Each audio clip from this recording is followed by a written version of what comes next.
Retaining ওয়াল ডিজাইনের মধ্যে কি কি মেইন স্টেপ? স্টেবিলিটি চেক, একটা স্ট্রেংথ চেক। স্টেবিলিটি চেক কিভাবে শুরু করবা তাহলে?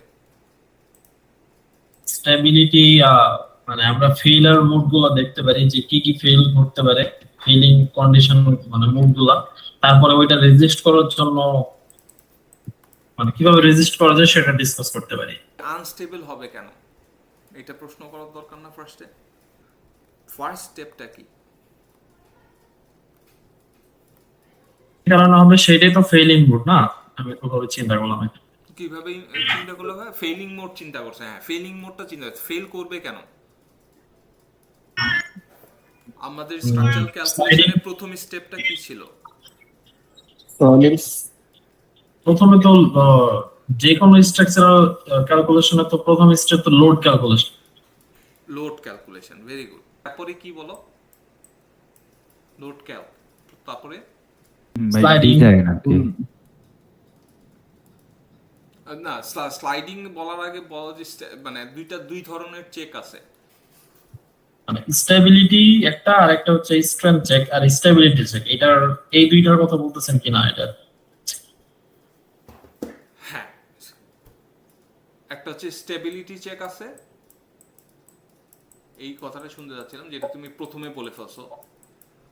আরেকটা হচ্ছে তোমার স্ট্রেংথ চেক আছে। বেসিক্যালি তিনটা স্টেপ। লোডের আন্ডারে কি কি আছে সেটা একটু বলো। অ্যাক্টিভ প্রেসার, জি। তারপরে আছে কি অ্যাক্টিভ, সারচার্জ। প্যাসিভ, তারপরে না না, প্যাসিভ তো তোমার রেজিস্ট্যান্সের মধ্যে ভাই। আরেকটা কি হইতে পারে যেটা আমরা স্পেসিফিক কেসে দেখছি? Self wait. হ্যাঁ বলো। আর একটা সেলফ ওয়েট হতে পারে। সেলফ ওয়েট সেলফ ওয়েট, মানে ডেড লোড। হ্যাঁ, ডেড লোড হতে পারে। আর আরেকটা কি হতে পারে? রিটেনিং ওয়ালের উইন্ড। উপরে যদি একটা ফ্রি স্ট্যান্ডিং কিছু থাকে তখন কি করবা? তখন উইন্ড হতে পারে। উইন্ড হইতে পারে, এক্স্যাক্টলি উইন্ড হইতে পারে। জাস্ট এটা কন্ডিশনাল, সবসময় থাকে না, বাট উইন্ড হইতে পারে। Very good. এই লোড ক্যালকুলেশন হয়ে গেল। এরপরে তুমি এইখান থেকে বেসিক্যালি সাইজ এস্টিমেট করলা। সাইজ এস্টিমেট করে তুমি তোমার ক্যালকুলেশন শুরু করলা। সুতরাং size estimate basically load calculation এবং স্টেবিলিটির মাঝখানে হবে। স্টেবিলিটির আন্ডারে কি কি আছে? এখন তুমি লোড অ্যাপ্লাই করে দিলা, তো প্রথম চেক হচ্ছে স্টেবিলিটি। এবং স্টেবিলিটি বেসিক্যালি তোমার তিনটা চেক আছে স্টেবিলিটির আন্ডারে। কি কি আছে বলো? স্লাইডিং, স্লাইডিং, ওভারটার্নিং, ওভারটার্ন একটা আছে। ওভারটার্নিং, তারপরে বিয়ারিং। বিয়ারিং। আচ্ছা, এই স্টেবিলিটির একটা বড় অ্যাজাম্পশন কি বলো তো? স্ট্রেংথ চেকে পাস করে গেছে। ইয়েস মানে কি? Very good. মানে এটা টো হিল বা স্টিম কোনো কিছু ফেল করেনি। যে ছবিটা লালটা আঁকলাম এটা হচ্ছে রিজিড। এটা মানে এনাফ স্ট্রং। মানে আমার তো শুধু স্ট্রং রিটেনিং ওয়াল বানাইলে হবে না, আমি যেই মাটির উপরে এটা বানাইতেছি সেই মাটিটা এটা হ্যান্ডেল করতে পারবে কিনা সেই জিনিসটা আমি দেখতেছি। তো এই স্লাইডিং, ওভারটার্নিং, বিয়ারিং সব হইতেছে মাটির উপর ডিপেন্ড করে। তো এখন আমরা ফার্স্টে স্লাইডিংটা বোঝার চেষ্টা করি। মাটিটাকে আমরা সবুজ চিন্তা করি, এটা হচ্ছে মাটি, ঘাস বা মাটি মনে করো। স্লাইডিং এর ক্ষেত্রে কি হবে? স্লাইডিং এর ক্ষেত্রে যেটা হবে যে এটা আস্তে করে স্লাইড করে এভাবে সাইডে সামনের দিকে চলে আসবে। অন্য একটা কালার, এই মুভমেন্টটা, কারণ তোমার এখানে তো অ্যাক্টিভ প্রেসার আছে, তো এটা জাস্ট স্লাইড করে সামনের দিকে চলে আসলো। এটাকে রেজিস্ট করতেছে কে? Resist friction. ফ্রিকশন। আরেকটা কম্পোনেন্ট কি হইতে পারে? ভাই প্যাসিভ প্রেসার। প্যাসিভ প্রেসার, জি। তোমার ফুটিং যে ডেপথ আছে, ফুটিং ডেপথের উপরে তোমার প্যাসিভ প্রেসার আসতে পারে। এটা হচ্ছে ওয়ালের অল্প একটু অংশ দেখাচ্ছি। এখানে যদি তুমি কি দিয়ে দাও তাহলে প্যাসিভ প্রেসার আরো বড় হয়ে যাবে। প্যাসিভ প্রেসার কোত্থেকে পাবো আমরা? সয়েল থেকে। সয়েল থেকে তো অবশ্যই পাবো। আমাদের প্যাসিভ প্রেসারের ভ্যালুটা যদি জিওটেকনিক্যাল ইনফরমেশনে দেওয়া না থাকে তাহলে কোত্থেকে আসবে? কোড থেকে। কোড থেকে। কোডের কোথায় আছে এটা বলো তো? ওই চ্যাপ্টার 3 তে একটু শুরুতে যেটা দেখালাম। 3 তে না, গুড অ্যাজাম্পশন, বাট এটা হচ্ছে লোড। এই জন্য লোডের এখানে দেই নেই। এটা হচ্ছে লোড, কত অ্যাক্টিভ প্রেসারটা দিছে। আর প্যাসিভ প্রেসার কি? রেজিস্ট্যান্স, এই যে আইবিসির মধ্যে আছে, আইবিসির 18 চ্যাপ্টার 18 এ, এই আইবিসিটা আমার অবশ্য একটু পুরানো, এটা হচ্ছে 2015, এই যে 1806। দেখো এই সবাইকে আমার স্ক্রিন দেখতে পারতেছো? জি ভাই। এই যে দেখো এখানে দেওয়া আছে passive pressure, lateral bearing pressure বলে। প্যাসিভ প্রেসারটা হচ্ছে ল্যাটারাল বিয়ারিং প্রেসার। ল্যাটারাল মানে কি? হরাইজন্টাল। বিয়ারিং প্রেসার হইতেছে মাটির ল্যাটারাল বা হরাইজন্টাল প্রেসার, আর ভার্টিক্যাল প্রেসার যেটা সেটা হচ্ছে অ্যালাউবল বিয়ারিং প্রেসার। এই যে দেখো এটা হচ্ছে ভার্টিক্যাল ফাউন্ডেশন প্রেসার, আমরা যেটা ইউজ করি কত 1500। আর ল্যাটারাল প্যাসিভ প্রেসার যেটা সেটা হইতেছে 100 পিএসএফ পার ফুট। এই যে দেখছো, আবার দেখছো, আমরা কিন্তু একটু আগে দেখছিলাম পিএসএফ পার ফুট। পিএসএফ হইতেছে প্রেসার, পার ফুট হচ্ছে রেট। প্রতি ফিট নিচে যত যাবা এই 100 পিএসএফ করে বাড়তে থাকবে। এটা হচ্ছে মিনিমাম অ্যাজাম্পশন। আমি এটা সাধারণত ইউজ করি যখন জিওটেকনিক্যাল রিপোর্ট দেওয়া থাকে না, তখন আমি বিয়ারিং প্রেসার হিসাবে 1500 ইউজ করি, আর প্যাসিভ প্রেসার হিসাবে ইউজ করি 100 পিএসএফ পার ফুট। 5 ফিট নিচে কত হবে বলো তো? 5 ফিট 500। 500, very good. এটাকে তুমি ট্রায়াঙ্গুলার ডিস্ট্রিবিউশন করবা, ট্রায়াঙ্গুলার ডিস্ট্রিবিউশন করে তুমি এখান থেকে ফোর্সটা বের করতে পারবা। হাফ পিপি, পিপি মানে হচ্ছে প্যাসিভ প্রেসার, টাইমস এইচ। এই তো প্যাসিভ প্রেসার আসতেছে হইতেছে আইবিসি থেকে টেবিল 1806। আমি বলবো এটা রেফারেন্সটা লিখে রাখতে, অথবা ভিডিওতেও থাকবে আশা করি। তাহলে স্লাইডিং এর ক্ষেত্রে চলে দুইটা রেজিস্ট্যান্স কি, একটা হচ্ছে পি সাব পি, আর একটা হইতেছে friction. G, factor of safety হচ্ছে পি সাব পি, মাটি থেকে পাচ্ছি, আর ফ্রিকশনও মাটি থেকে পাচ্ছি। এই ফ্রিকশন কোএফিসিয়েন্টটা 0.3 হইতে পারে, আমাদের জিওটেকনিক্যাল রিপোর্ট থেকে আসে। আচ্ছা, ফ্রিকশন আর হচ্ছে পি পি সাব এ, পি সাব এ, এটা হচ্ছে ফ্যাক্টর অফ সেফটি। এই মানটা যদি কত থেকে বড় হয়? 1/4 বড় হইতে হবে। 1 থেকে বড় হইতে হবে। এটা কোত্থেকে পাইলা? এটা কে বলতে পারবে? এটা আসিফের বলতে পারা উচিত। আসিফ, তুমি অনেক চুপচাপ। না, এটা আসলে মানে জিরোর কাছাকাছি হওয়া উচিত, মানে আমার যেটা মনে হচ্ছে। মানে ওই দিনের ক্লাসটা যদি মনে নাই, বাট এখন যেটা মনে হচ্ছে, কাম অন, জিরো কিভাবে হবে? আশ্চর্য। মানে এটা কাছাকাছি একটা আমার। 1.5 factor of safety, sliding factor of safety 1.5, factor of safety জিরোর কাছাকাছি হলে তো তুমি কেমন ডিজাইন করতেছো? বুঝলাম না এটা কি বললা। ফ্যাক্টর অফ সেফটি 1 বলছো, ফ্যাক্টর অফ সেফটি 1 তো এটা তো খুবই আন্ডার কনজারভেটিভ ডিজাইন। এটা তো তোমার কোনো ফ্যাক্টর অফ সেফটি নাই, একদম ইম্পেন্ডিং অবস্থায়। ফ্যাক্টর অফ সেফটি 0 মানে তার বেশি বলছি আর কি, একের থেকে গ্রেটার বেশি। দ্যান 1। আচ্ছা, গ্রেটার দেন 1। আচ্ছা, তুমি ঠিক আছে, সরি, গ্রেটার দেন 1 বলছো, কিন্তু গ্রেটার দেন 1 না। কোড বলতেছে কত? কোড বলতেছে 1.5। এই যে এনিওয়ে, আমি যে জিনিসটা দেখাতে যাচ্ছি, এই ফ্যাক্টর সেফটিটা আসছে কোথা থেকে? 1807 and 2.3, তো সে 2015। এই যে রিটেইনিং ওয়াল, এই যে দেখো এই জায়গাটা পড়া উচিত। এই যে দেখো এখানে লেখা আছে, retaining wall shall be design to resist a lateral action of soil to produce sliding and overturning with a minimum factor safety factor of 1.5 in each case. একদম এখানে লেখা আছে। সো এটা জানতে হবে, মানে এটা না জানলে মানে এখানে কোনো সুযোগ নাই, না জেনে থাকার কোনো সুযোগ নাই। এটা আবার আলোচনা করা হয়ে গেল 1807.2.3। এটা কাইন্ডলি নোট নাও এবং এমন জায়গায় লিখে রাখো যাতে রিটেইনিং ওয়ালের ক্যালকুলেশন তোমরা করতে পারো। ওকে, এনিওয়ে, এনাফ হয়েছে এটা। সো 1.5 স্লাইডিংটাকে যদি আমরা রিভিউ করতে চাই বা সামারাইজ করতে চাই, স্লাইডিং কেসটা তৈরি হয় কেন বা এই সিচুয়েশনটা তৈরি হয় কেন? কোন জিনিসটা স্লাইডিং করানোর জন্য চেষ্টা করে? ভাই অ্যাক্টিভ প্রেসারটা। অ্যাক্টিভ প্রেসারটা, ভেরি গুড। হ্যাঁ, এটাই শুনতে যাচ্ছিলাম। আর রেজিস্ট করে কে কে? প্যাসিভ প্রেসার আর ফ্রিকশনারি ফ্রিকশন আর প্যাসিভ প্রেসার। জি, এবং ফ্রিকশন এবং প্যাসিভ প্রেসারের যোগফল অবশ্যই অ্যাক্টিভ প্রেসার থেকে বেশি হইতে হবে। কত বেশি হইতে হবে? 1.5 টাইম। 1.5 টাইমস বেশি হইতে হবে অ্যাট লিস্ট। কোডে দেওয়া আছে 1807.2.3। জি, এই গেল হইতেছে স্লাইডিং। তো স্লাইডিং শেষ, এখন আমরা দেখবো হচ্ছে ওভারটার্নিং। ওভারটার্নিং এর ক্ষেত্রে আমরা কি চিন্তা করতেছি? হ্যাঁ জাকির ভাই, সালাম আলাইকুম। আচ্ছা ভাই, আচ্ছা ভাই, কোডে তো বলছে ভাই মিনিমাম 1.5, এমন কোন কেস আছে কি যে আমরা 1.5 এর চেয়ে বেশি ইউজ করবো? বেশি করতে হবে, আপনার টার্গেট হচ্ছে বেশি করা। 1.5 হচ্ছে মিনিমাম। জি। মিনিমাম মানে হ্যাঁ, হচ্ছে এটা লাগবে, এরপরে এটার উপরে যা আসে আমরা হ্যাঁ বলেন। নতুন বিল্ডিং এর ক্ষেত্রে সাধারণত 2.5 বা 2 করতাম। আর যখন ওল্ড বিল্ডিং গুলাতে আমরা মাঝে মাঝে ওই যখন রেট্রোফিটিং এর জন্য সয়েল টেস্ট করতাম, বাইরে করতাম এটার সয়েল টেস্ট গুলা।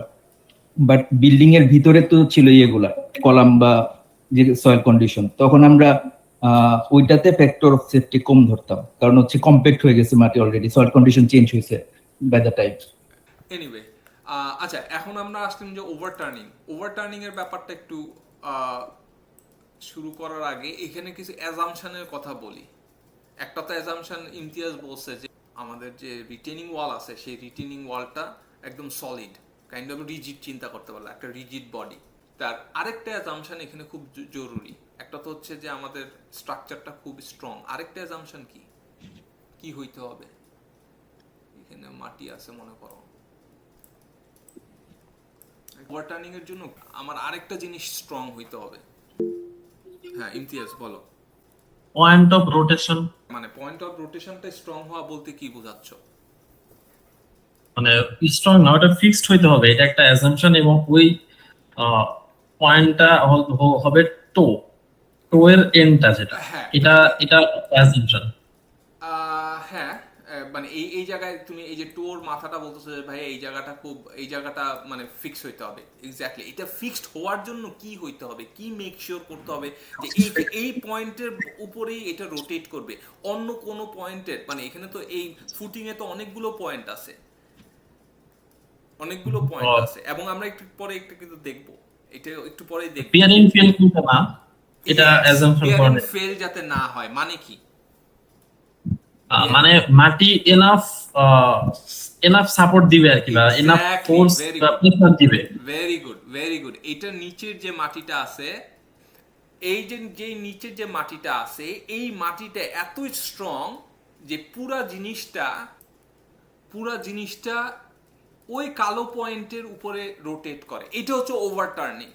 এটা হইতে হইলে যেটা লাগবে সেটা হইতেছে যে মাটিটা এনাফ শক্ত হইতে হবে। একটা থট এক্সপেরিমেন্ট করো, মনে করো একটা কেক দেখছো না, বার্থডে কেকের উপরে এরকম একটা রিটেনিং ওয়াল দিলা, ছোট্ট একটা রিটেনিং ওয়াল, হ্যাঁ মোমের তৈরি বা হোয়াট এভার বা স্টিলের তৈরি ছোট।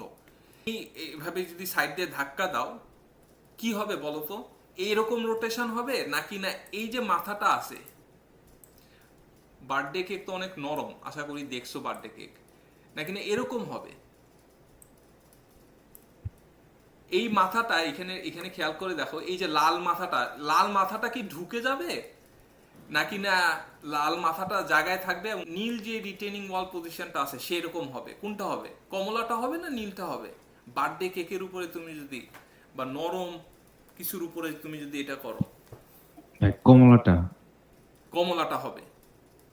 এক্স্যাক্টলি, মানে কি ওইখানে ওই টোটা মাটির ভিতরে ঢুকে গেছে বা কেকের মধ্যে ঢুকে গেছে। দ্যাট মিনস এটা কি ধরনের ফেলিং হইলো এখন? ওইটাকে কি ফেলিওর বলে? কমলাটার ফেলিওরটা কি? হ্যাঁ পাঞ্চিং। জাকির ভাই কিছু বলতেছেন? না আচ্ছা ঠিক আছে, কমলাটার ফেলিওরটা কি হইলো?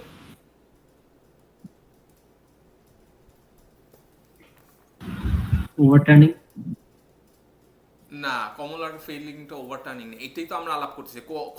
কমলার ফেলিওরটা হচ্ছে কেকের মধ্যে ঢুকে গেছে, বেয়ারিং ফেলিং হয়েছে, বেয়ারিং ফেলিওর হয়েছে। আমাদের ওভারটার্নিং চেকের সময় অ্যাজাম্পশন তো অবশ্যই যে আমাদের রিটেনিং ওয়াল খুবই রিজিড একটা স্ট্রাকচার, স্ট্রেংথ কোনো সমস্যা না, কিন্তু সেই সাথে আমাদের মাটিটাও খুব স্ট্রং, যেই কারণে টোয়ের উপরে এটা রোটেট করবে, অন্য কোথাও রোটেট করবে না। আর যদি টো এর উপর রোটেট করতে না পারে, এটা যদি ঢুকে যায় ভিতরে, তার মানে সেটা হচ্ছে বেয়ারিং ফেলিওর। আমার আরেকটা রিলেভেন্ট প্রশ্ন আছে, কেকের মধ্যে দিয়ে ছুরি আমরা চালাই, সেই ছুরিটা যে নিচের দিকে চলে যায়, সেই এই ছুরি যে কেকের মধ্যে ঢুকে যাচ্ছে, এটা কেকের কোন ফেলিওর? ভাই শেয়ার। এই যে না, শিয়ার আমিও চিন্তা করছিলাম ছোট, মানে যখন আমি ক্লাসে আমাদের জিজ্ঞেস করছিল, এটা আমার নিজের তৈরি করে না, এটা আমাকে যে আমাদের ক্লাসে যে স্ট্রাকচারাল মেকানিক্স পড়াইতো না, এইটা হইতেছে তোমার বিয়ারিং ফেলিওর। কেকটা বিয়ারিং রাখতে পারে না। তোমার যত ছুরির যে ধার বলতে কি বোঝায়, ছুরির যে কন্টাক্ট পয়েন্ট, সেই কন্টাক্ট পয়েন্টটা খুব ছোট। তুমি জাস্ট চিন্তা করে দেখো যে যখন কন্টাক্ট পয়েন্ট খুব ছোট হয়, প্রেসার খুব বেড়ে যায়। একটা জিনিস চিন্তা করতে পারো, তুমি হাতের উপরে একটা বই রাখো, একটা হাতের উপরে তুমি বই রাখো, হাত আর বই, হ্যাঁ, আমি অনেক এক্সাম্পল সামনে চলে আসতেছে, একটা থেকে আরেকটা চলে আসতেছে, সো আমার সাথে একটু ধৈর্য ধরে একটু শুনো, তা বুঝতে পারবে। হাতের উপরে একটা বই নাও, খুব ইজি। এখন বই আর তোমার হাতের মাঝখানে একটা সুই নাও, সুই নিয়ে সুইটা ফার্স্টে রাখো, তার উপরে বইটা রাখো, দেখো রাখতে পারো কিনা। রাখতে পারবা না। কারণ কি? কারণ হইতেছে বইয়ের যে ওয়েট, সেটা প্রথমবার হাতের উপরে ডিস্ট্রিবিউট হয়ে গেছে, হাতের বিভিন্ন পয়েন্ট দিয়ে তোমার এটা ডিস্ট্রিবিউট হচ্ছে। আর যদি তুমি একটা সুই নাও এবং সুইয়ের উপরে বইটা রাখো, বেসিক্যালি তুমি যেটা করতেছো, বইয়ের পুরোটা ওয়েট একটা পয়েন্ট দিয়ে তুমি ট্রান্সফার করানোর চেষ্টা করতেছো, তোমার হাত ছিদ্র হয়ে ভিতরে ঢুকে যাবে। দ্যাট মিনস তোমার যদি এরিয়া কমে যায়, এই কমে গেলে তোমার বেয়ারিং প্রেসার বেড়ে যায়। বেয়ার করা মানে কি? সার্চ দিয়ে দেখো, বেয়ার করা মানে হচ্ছে ক্যারি করা। বেসিক্যালি সে ক্যারি করতে পারে না, সে বেয়ারিং পয়েন্টের, এখানে বেয়ারিং ফেলিওর মানে কি হচ্ছে? বেয়ারিং ফেলিওর মানে হইতেছে যে এইখানকার যে মাটির কণাগুলো আছে, সেই কণাগুলো ক্র্যাশ করে যাচ্ছে। এই মাটির যে কণায়, যে আমরা মনে করি এটা যদি কেকের সারফেস হয়, এটা যদি কেকের সারফেস হয়, এখানে তুমি ছুরিটা তো ছুরিটা তো এরকম, তাই না? ছুরিটা তো এরকম, তো তুমি যখন ছুরি এখান থেকে চাপ দাও, ছুরি এইখানে যেটা হয় সেটা হচ্ছে যে এই জায়গার মাটিগুলো, বা এক্সকিউজ মি, মাটি তো না, কেকের যে কণাগুলো আছে এগুলো সব ভেঙে যায়, ভেঙে এটা ক্র্যাশ করে। এটা হচ্ছে বেয়ারিং ফেলিওর। এটা হচ্ছে বেয়ারিং ফেলিওর, এটা শেয়ার ফেলিওর না। শেয়ার ফেলিওর, এখানে শেয়ার ফেলিওর জন্য যেটা করতে হবে সেটা হচ্ছে এই ধরনের ডিফরমেশন থাকতে হবে, একটার উপর দিয়ে আরেকটা চলার চেষ্টা হচ্ছে, সেটা এখানে হচ্ছে না। এখানে বেসিক্যালি তুমি এই ছুরিটা, দুইটা ডিফারেন্ট ম্যাটেরিয়াল, এটা ছুরি হচ্ছে স্টিল আর এটা হচ্ছে কেক, দুইটা ডিফারেন্ট ম্যাটেরিয়াল, তুমি ছুরি দিয়ে বেসিক্যালি এই কেকটাকে তুমি ক্র্যাশ করে ফেলতেছো, এই কণাগুলোকে ক্র্যাশ করে ফেলতেছো। সেম আইডিয়া এখানে, তুমি যখন এটা ঘোরার চেষ্টা করতেছে, তোমার যদি এখানে মাটি এনাফ স্ট্রং না হয়, তাহলে মাটির কণাগুলো কি হবে? মাটির কণাগুলো কি হবে? কেউ একজন বলো। এই সব কথা তো আমি বলে ফেললাম।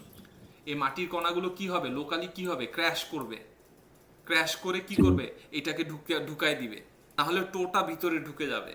সো এটা আরেকটা অ্যাজাম্পশন যে বিয়ারিং ফেলিওর হচ্ছে না। একটা তো, আবার বলি, একটা তো হচ্ছে স্ট্রেংথ ওয়াইজ কোনো ফেলিওর হচ্ছে না, আমাদের স্ট্রাকচারাল রিটেনিং ওয়াল খুবই স্ট্রং, স্ট্রেংথ ফেলিওর হচ্ছে না। আরেকটা হচ্ছে ওভারটার্নিং এর ক্ষেত্রে বিয়ারিং ফেলিওর হচ্ছে না, তাহলে এই 2 এর উপরে এটা নড়তে পারবে।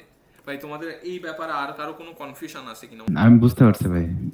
এটা বুঝে থাকো যে এখানে বিয়ারিং ফেলিওর হচ্ছে না, আমাদের রোটেশনটা হতেছে টো এর উপরে।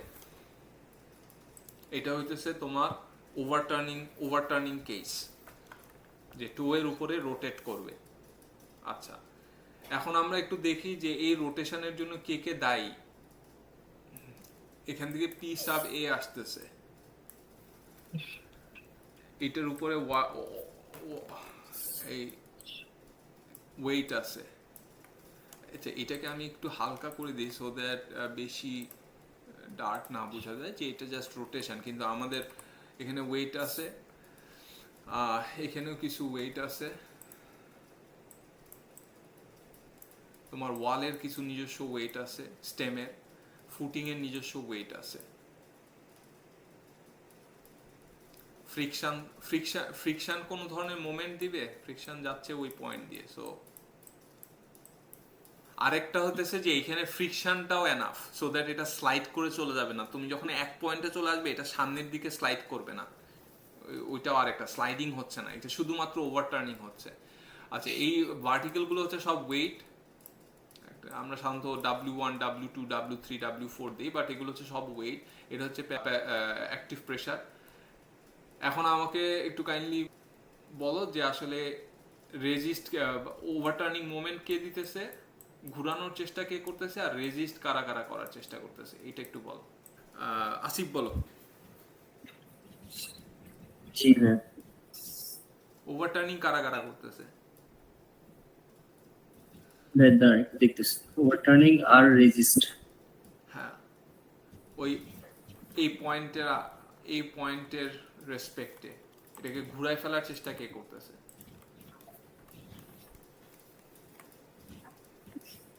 Active pressure.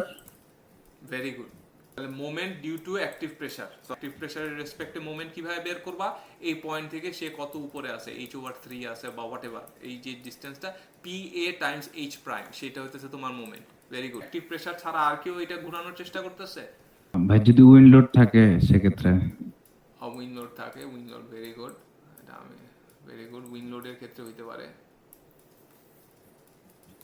আর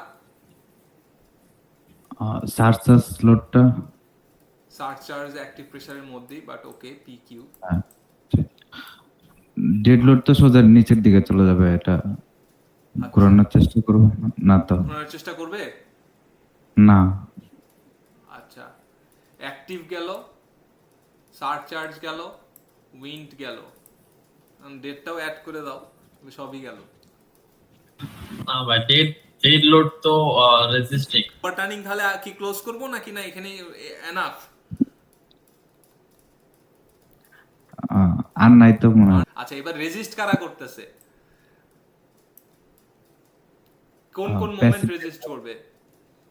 প্যাসিভ প্রেসার, ফ্রিকশন। হ্যাঁ, ফ্রিকশন তো যাচ্ছে তোমার এই ও পয়েন্টে। ফ্রিকশন তো এই শুধু- পয়েন্টে যাচ্ছে, এখানে তো কোনো মোমেন্ট নাই। মোমেন্ট হওয়ার জন্য তো তোমার প্যাসিভ প্রেসারটা, ডিসটেন্স থাকবে। হ্যাঁ প্যাসিভ ডিসটেন্স প্রেসারটা থাকতে পারে। প্যাসিভ প্রেসার তোমার যদি এখানে মাটি থাকে, এখানে হয়তো সামান্য কিছু প্যাসিভ প্রেসার তুমি পাইতে পারো, ঠিক আছে, প্যাসিভ প্রেসার দিলাম। কিন্তু ফ্রিকশন তো করবে না, কারণ ফ্রিকশন তো এই পয়েন্ট একদম তলা দিয়ে যাইতেছে না ভাইয়া। ফ্রিকশনটা তো বুঝতে একদম ওই পয়েন্ট দিয়ে যাচ্ছে, পয়েন্ট অফ রোটেশন দিয়ে যাচ্ছে। কি? ওই যে লোড গুলা, ভেরি গুড। ডেড লোড গুলা, হ্যাঁ, ডাব্লিউ গুলা, তাই না? এখানে ডাব্লিউ গুলো, WI ডেড লোড গুলো যদিও এখানে আমি লোড ক্যালকুলেট করছি, কিন্তু ডেড লোড গুলো বেসিক্যালি কি করতেছে, এটাকে কারেক্ট করার চেষ্টা করতেছে। তুমি দেখো এই পয়েন্টের রেসপেক্টে প্রত্যেকটা W1 W2 W3 W4 সবগুলো কি করতেছে, এটাকে ঠিক করার চেষ্টা করতেছে। এটা কি সবাই বুঝতে পারো? জি ভাই, আলাদা ডিরেকশন আর কি একটা। হ্যাঁ, এই তোমার তোমার আচ্ছা বলো তো, রেজিস্টিং মোমেন্ট কোন দিকে ঘোরানোর চেষ্টা করতেছে? আসিফ বলো, রেজিস্টিং মোমেন্ট কোন দিকে ঘোরানোর চেষ্টা করতেছে এই পয়েন্টের সাপেক্ষে? ক্লকওয়াইজ না কাউন্টার ক্লকওয়াইজ? ক্লকওয়াইজ নাকি কাউন্টার ক্লকওয়াইজ? রেজিস্টিং মোমেন্ট হ্যাঁ, ক্লকওয়াইজ। রেজিস্টিং মোমেন্ট তোমার এটা হচ্ছে পয়েন্ট অফ রোটেশন। তোমার ওয়েট হচ্ছে ডান দিকে, এটা কোন দিকে ঘোরাবে? এটা হচ্ছে পয়েন্ট অফ রোটেশন, ঘোরাবে কোন দিকে? ডান দিকে ঘোরাবে না বাম, মানে ক্লকওয়াইজ ঘোরাবে না কাউন্টার ক্লকওয়াইজ ঘোরাবে? ক্লকওয়াইজ। ক্লকওয়াইজ ঘোরাবে, কারেক্ট। আমি ভুল করছি, আমি এখানে ক্লকওয়াইজ আইকে ফেলছি, সরি।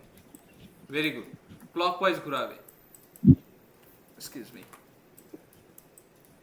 আর ওভারটার্নিং মোমেন্ট কোন দিকে ঘোরাবে?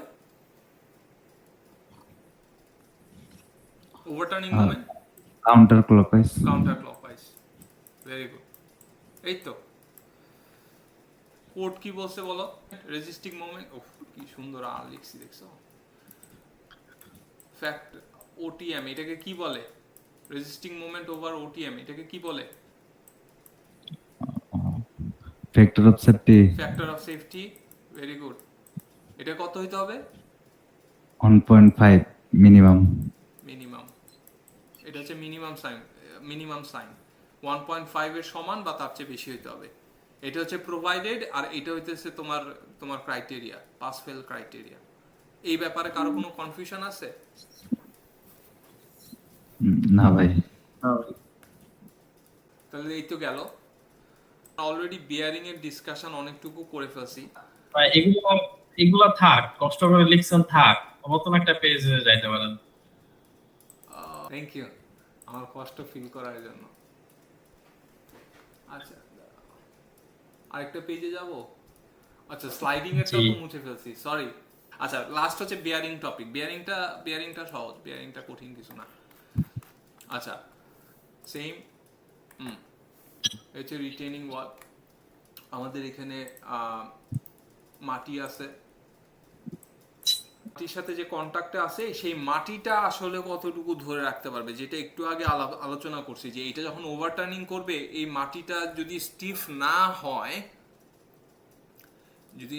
না হয়, তাহলে তোমার বেয়ারিং ফেলিওর হয়ে যাবে, ওভারটার্নিং তখন প্রবলেম হবে না, মানে ওভারটার্ন করতে গিয়ে এটা বেয়ারিং ফেলে চলে আসবে। কাইন্ড অফ কানেক্টেড, কারণ মোমেন্ট দুইটাই মোমেন্ট হিসাব করতেছি। আচ্ছা এখন আমাদের এই ক্যালকুলেশনটা করার জন্য মোমেন্টটা নেওয়া হয় কোথায় বলো তো? আমরা ওভারটার্নিং এ মোমেন্ট নিছি এইখানে,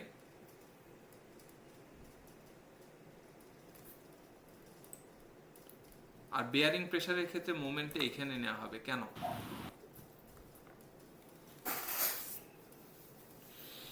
আচ্ছা এই প্রশ্ন করার আগে আমি তোমাদেরকে একটা প্রশ্ন করতে চাই, আরেকটা প্রশ্ন করতে চাই যারা সেকশন মডুলাসে ছিল। মোমেন্টকে তুমি যখন স্ট্রেসে কনভার্ট করো, তোমার কি লাগে? ভাই সেকশন মডুলাস দিয়ে ভাগ করে। আচ্ছা সেকশন মডুলাস যদি ক্যালকুলেট করতে চাও তাহলে কি লাগে? প্রসেসটা কি ছিল?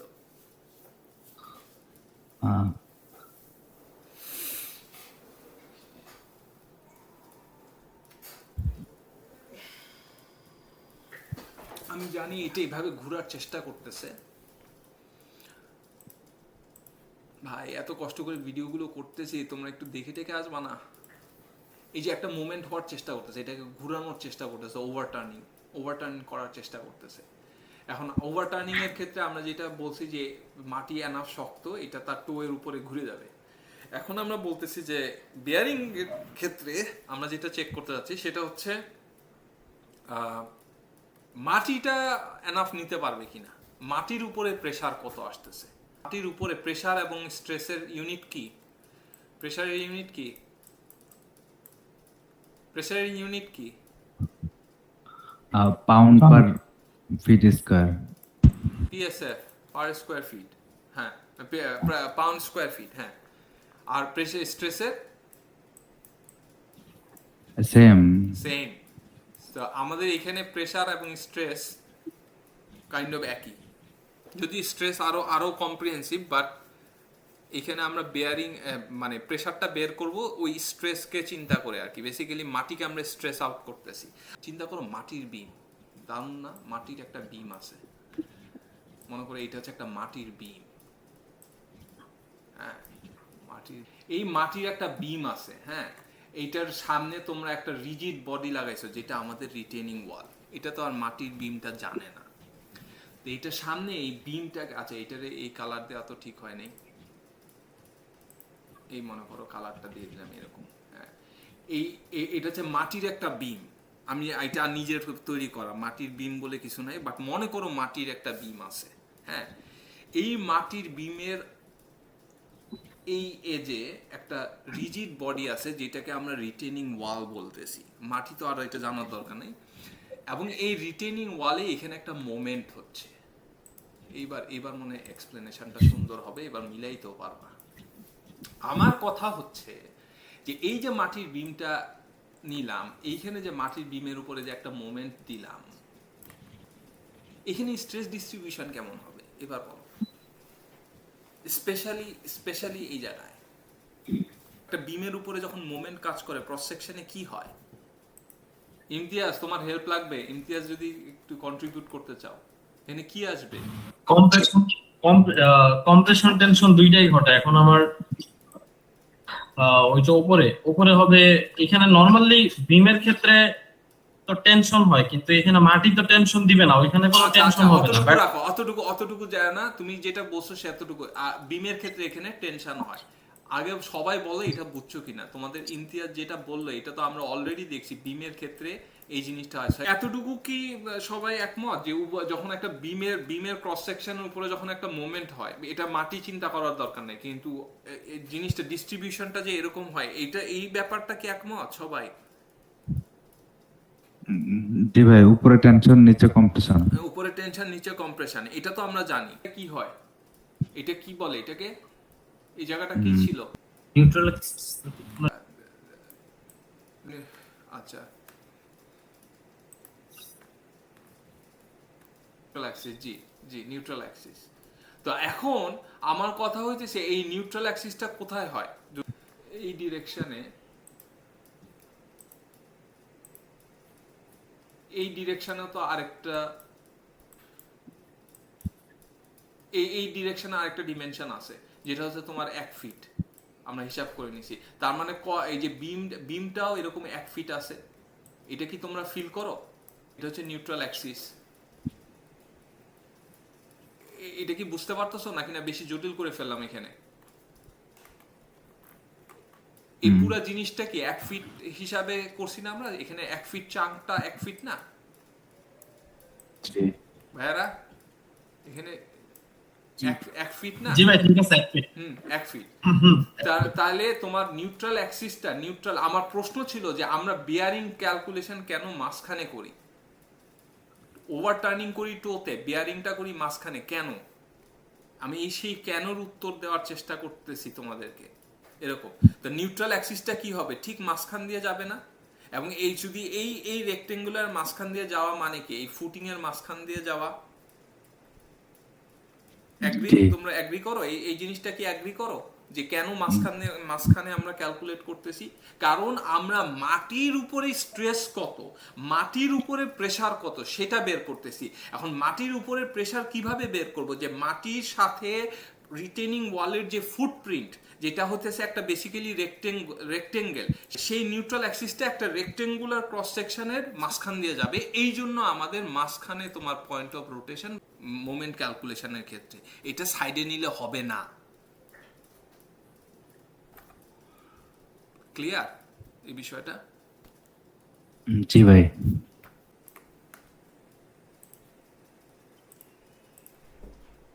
আমার যদি স্ট্রেস ডিস্ট্রিবিউশন এরকম হয়, তুমি যদি ফ্রি বডি ডায়াগ্রাম আঁকো, এটার নিচে যদি এটা আঁকো, বেসিক্যালি এটাকে উল্টায় যাবে।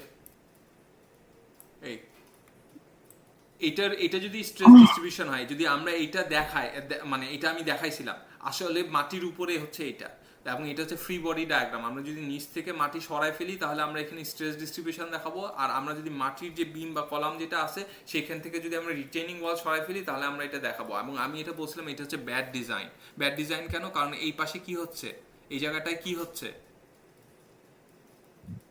কি একজন বলো কি হচ্ছে এখানে? Zero compression. জিরো কম্প্রেশন মানে কি? জিরো কম্প্রেশন তো অবশ্যই, মানে এটা কি? মানে ওইটা ট্রান্সফার হচ্ছে যাচ্ছে আর কি, মানে মাটির কন্টাক্ট লেস হয়ে যাচ্ছে মাটির সাথে, কন্টাক্টলেস হয়ে যাচ্ছে, মাটির ভিতরে বেসিক্যালি ঢুকে গেছে এবং ওই সাইডটা উঠে গেছে। এটা খুবই বাজে একটা ডিজাইন। বেসিক্যালি এরকম হয়ে মাটির থেকে উঠে গেছে, একটা মাথা উঠে গেছে, এটা মাটির সাইডে ঢুকে গেছে, আর এই সাইডটা বেসিক্যালি এরকম হয়ে গেছে, এরকম হয়ে গেছে। এই জায়গা থেকে এই জায়গায় কোনো টাচই নাই, কন্টাক্ট নাই। শুধু মোমেন্ট যদি চিন্তা করো, আচ্ছা এই জিনিসটাকে এইখানে যেটা আঁকছি সেই জিনিসটাকে আমি একটু সুন্দর করে এই সাইডে আঁকি। শুধু মোমেন্ট যদি চিন্তা করো তাহলে তোমার বিষয়টা এরকম হয়, মাটির মধ্যে যে স্ট্রেসটা আসে। কারণ তুমি এখন আমি ইমতিয়াজের কথায় আসি। ইমতিয়াজ বলছে ভাই এই পাশে তো কোনো টেনশন নাই, ইয়েস হি ইজ রাইট, এভাবে চিন্তা করতে হবে। এখন আমরা তাহলে টেনশন পার্টটা বাদ, শুধুমাত্র মাটির কম্প্রেশন, মাটির উপরে কম্প্রেশন কাজ করতেছে, তাহলে বাকিটা আমরা কোত্থেকে পাবো? বাকি স্ট্রেসটা আমরা কোত্থেকে পাবো? এটাকে যদি আমরা ট্রাপিজয়েডাল বানাইতে চাই, হ্যাঁ বলো আবার ভাইয়া। সারচার্জ না, সারচার্জ লোড না, ঠিক ভার্টিক্যাল লোড। এই জায়গাটা কি হচ্ছে, কম্প্রেশন হচ্ছে না? তুমি কম্প্রেশনটাকে বড় করতে যাচ্ছ, এই জায়গার যে টেনশনটা আছে এই জায়গাতে সব উপর দিকে কাজ করতেছে। আর এই জায়গায় এই দিকে সব নিচের দিকে কাজ করতেছে, এই জায়গায় সব নিচের দিকে কাজ করতেছে। আর এটা হচ্ছে মোমেন্টের কারণে হচ্ছে, এটা হচ্ছে এই মোমেন্টের কারণে হচ্ছে। এখন আমাদের কিন্তু এই রিটেনিং ওয়ালে শুধুমাত্র মোমেন্ট নাই, রিটেনিং ওয়ালে কি আছে, অনেক বড় বড় ডেড লোড আছে, ডাব্লিউ আছে। এই ডাব্লিউ যেটাকে আমরা পি বলি অনেক সময়, বড় হাতের পি, এই ডাব্লিউটা কি করবে, এই ডাব্লিউর স্ট্রেসটা কেমন হবে, ডাব্লিউর স্ট্রেসটা হবে এরকম, রেক্ট্যাঙ্গেল। ইয়েস, ডাব্লিউর স্ট্রেসটা হবে এরকম এবং সব নিচের দিকে হবে।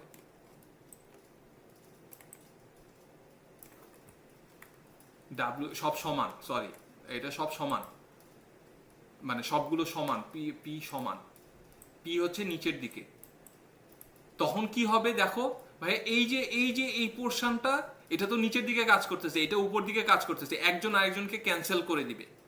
একজন সাধারণত তুমি এত বড় পি চাও যাতে এটা ক্যান্সেল করে দিও কিছু থাকে। আর সবচেয়ে আমি যেটা বলছিলাম যে কি হবে, যে তোমার মিনিমাম ডিজাইন ক্রাইটেরিয়া হচ্ছে এটা, যে এইখানে এই শেষ মাথাতে একজন আরেকজনকে ক্যান্সেল করে যাতে জিরো হয়, পরে আস্তে করে এটা যাতে ট্রায়াঙ্গুলার ডিস্ট্রিবিউশন হয়।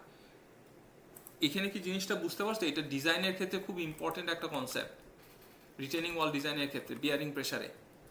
এই দুইটার যখন কম্বাইন ইফেক্ট হবে, কম্বাইন ইফেক্টটার স্ট্রেস ডিস্ট্রিবিউশন অ্যাটলিস্ট এই ধরনের হইতে হবে, দুইটার স্ট্রেস ডিস্ট্রিবিউশনের কম্বিনেশনটা, এই দুইটা একসাথে যোগ করে তোমার কম্বিনেশনটা এরকম হইতে হবে, না হলে তোমার ডিজাইন হইলো না, ভালো হইলো না। এবং এস্টিমেশনের কাজই হচ্ছে এটা মেক শিওর করা, এমনভাবে তোমার ফুটিংয়ের উইথটাকে বের করা যাতে তোমার ফুটিংয়ের উইথের উপরে, হিলের উপরের যে ওয়েটটা আছে সেই ওয়েটটা যাতে এত পরিমাণ ডাউনওয়ার্ড প্রেশার দেয় যাতে এই ধরনের আপলিফট কেস তৈরি না হয়, উপর দিকের যে উঠার যে টেন্ডেন্সি সেটা যাতে এই পি দ্বারা নিচের দিকে চলে আসে বা পি দ্বারা ক্যান্সেল হয়ে যায়, এবং অ্যাটলিস্ট এইরকম একটা ট্রায়াঙ্গুলার ডিস্ট্রিবিউশন আসে। আর বেস্ট কেস সিনারিও কি, সিনারিও হইতেছে trapezoidal. Very good, very good.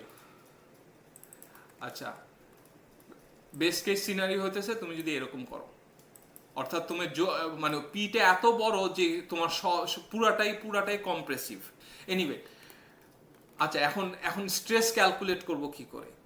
তোমার যদি এইটার এরিয়াটা, এই জায়গার এরিয়াটা এ হয়, যারা সেকশন মজুলাস করছো, এই জায়গাটা যদি এ হয় এবং এইটার সেকশন মজুলাস যদি এস হয়, এই যে এখানে যে রেক্টেঙ্গল দেখতেছো, মাটির যে বিম বা কলাম যেটাই বলো, আর এটা যদি পি হয়, আমাকে বলো পি এর কারণে অ্যাক্সিয়াল স্ট্রেস কত? P by P by area. P by area, very good. আর মোমেন্টের কারণে স্ট্রেস কত? ফ্লেকচারের কারণে moment by section modulus. Moment by section modulus. আচ্ছা আমাকে বলো, এই যে আমি যে সিগমা এফ লিখলাম, এই সিগমা এফটা এই ছবির মধ্যে কোথায়? মানে এখানে তো এটা ভ্যারি করতেছে, এখানে তো মনে করো স্ট্রেসটা ভ্যারি করতেছে না, অ্যাক্সিয়ালের ক্ষেত্রে এটা ভ্যারি করতেছে না, একই ভ্যালু সব জায়গায়, কিন্তু এখানে তো এটা ভ্যারি করতেছে। এই সিগমা এফটা কোন ভ্যালু অ্যাকচুয়ালি? একদম টপে অথবা বটমে। এইখানে অথবা এখানে, টপে বা বটমে বললাম, মানে সর্বোচ্চ যেটা সেটা। তার মানে এই যে এইটা, তাই না, সিগমা এফ, অথবা এইটা হচ্ছে নেগেটিভ সিগমা এফ। আমরা নেগেটিভ ধরলাম, মাটির ক্ষেত্রে কম্প্রেশন হচ্ছে পজিটিভ, ওরা যেহেতু টেনশন নেয় ওরা টেনশনকে ধরতে চায় না, তো এটা হচ্ছে নেগেটিভ। মাটিতে তুমি দেখবা যে সয়েলে সবসময় কম্প্রেসিভকে পজিটিভ ধরে, এটা জিওটেকনিক্যাল ইঞ্জিনিয়াররা খামাখা কেন নেগেটিভ নিয়ে কাজ করবে, স্ট্রাকচারে নেগেটিভ ধরে হতেছে তোমার কম্প্রেশনকে নেগেটিভ ধরে। বাট এনিওয়ে, আচ্ছা এইখানে তোমার স্ট্রেস হচ্ছে সিগমা এ, দুইটাই, এটা পুরাটাই সিগমা এ, দুই পাশে সিগমা এ। তাহলে আমি যদি বাউন্ডারিতে চিন্তা করি, টোটাল ইফেক্ট বের করার চেষ্টা করি, এই পাশেরটাতে কি হবে, কম্প্রেসিভে কি হবে? আমার ভুল হয়েছে, কিউ ইউজ করা দরকার ছিল, বাট এনিওয়ে আমি সিগমা ইউজ করে ফেলছি, কিউ ইউজ করা দরকার ছিল। কিউ ম্যাক্সটা কত হবে? এই দুইটা যোগফল সিগমা।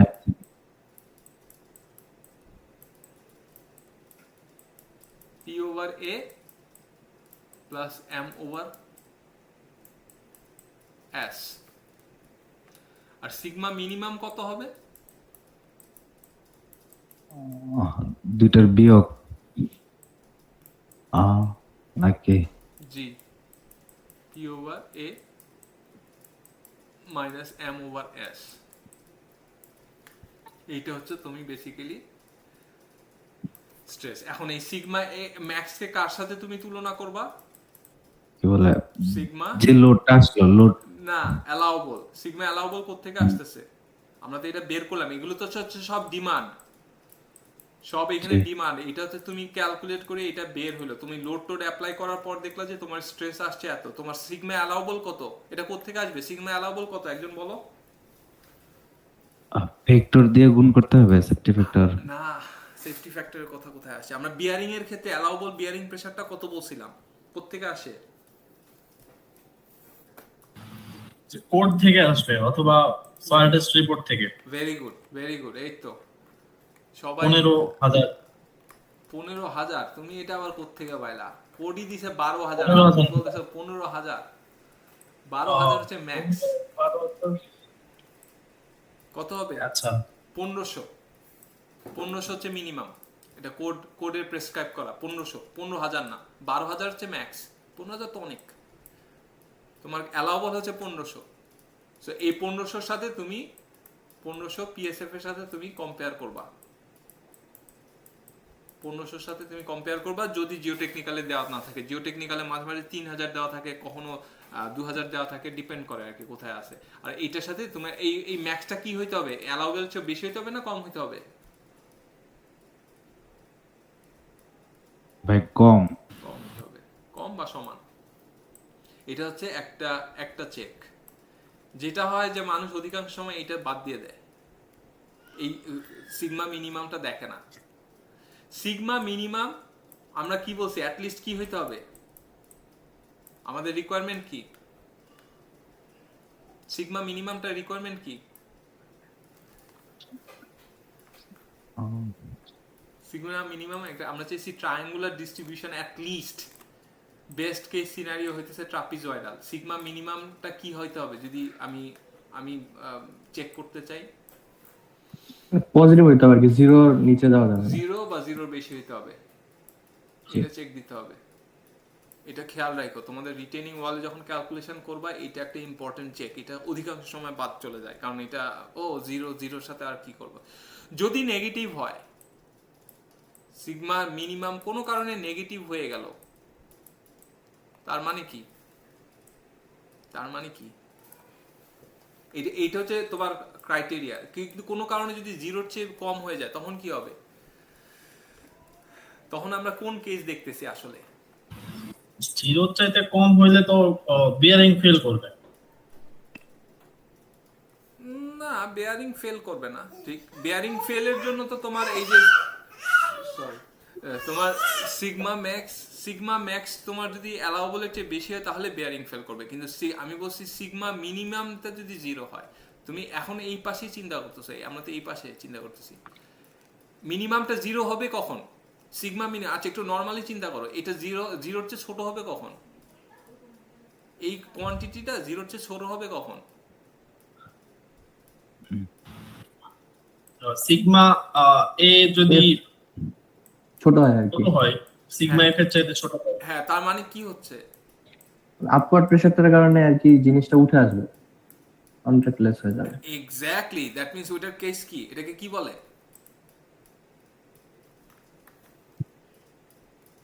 আপলিফট। আপলিফট, হ্যাঁ। Uplift, yes. সেই ক্ষেত্রে তোমার আবার রিক্যালকুলেট করতে হবে সবকিছু, যেটা আমি পরবর্তী সেশনে দেখাবো। এই সিগমা মিনিমামের কেস হচ্ছে এটা। তোমার সিগমা মিনিমাম থেকে যদি 0 হচ্ছে ছোট হয়ে যায়, তাহলে তোমার এটা হচ্ছে কেস। আমাদের অলরেডি তোমার 11টা বেজে গেছে, আমাদের সেশন টাইম শেষ। বাট আমি এটা দেখাবো নেক্সট ইস্যুতে। বাট এইটা হচ্ছে ওভারঅল কনসেপ্ট, মানে কনসেপচুয়াল ডিজাইন। তোমার সবগুলো যদি আমি লিখে ফেলি, ওই সিগমা মিনিমাম 0-র চেয়ে বড় হইতে হবে। এটা হচ্ছে তোমার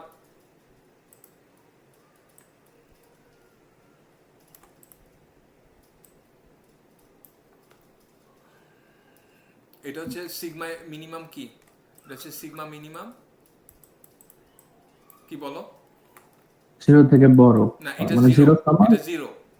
সরি 0, সিগমা এটা মিনিমাম 0 থেকে ছোট। 0 থেকে ছোট। আরেকটা হচ্ছে সিগমা মিনিমাম 0 থেকে বড়। ট্রাপিজয়েডালের ক্ষেত্রে জি, এক্স্যাক্টলি। কি এখানে ডেড লোড হেল্প করতেছে নাকি না অন্য কিছু করতেছে বলো তো, এই পার্টিকুলার সিগমা মিনিমামের ক্ষেত্রে? আপলিফটের ব্যাপারে করতেছে আমাকে ভাই। হেল্প করতেছে।